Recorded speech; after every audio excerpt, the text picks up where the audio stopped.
In photography, things are happening so fast, moments are passing by, and we can't miss a single moment. Much of the time I am just going around with a telephone. Having 4 lenses, having 64 megapixels, all of those things increase the possibility of being able to make what I see in my mind.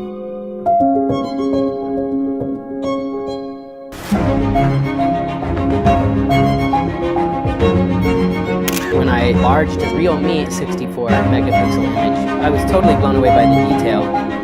You can see that kind of detail, and that's what really makes the pictures come alive.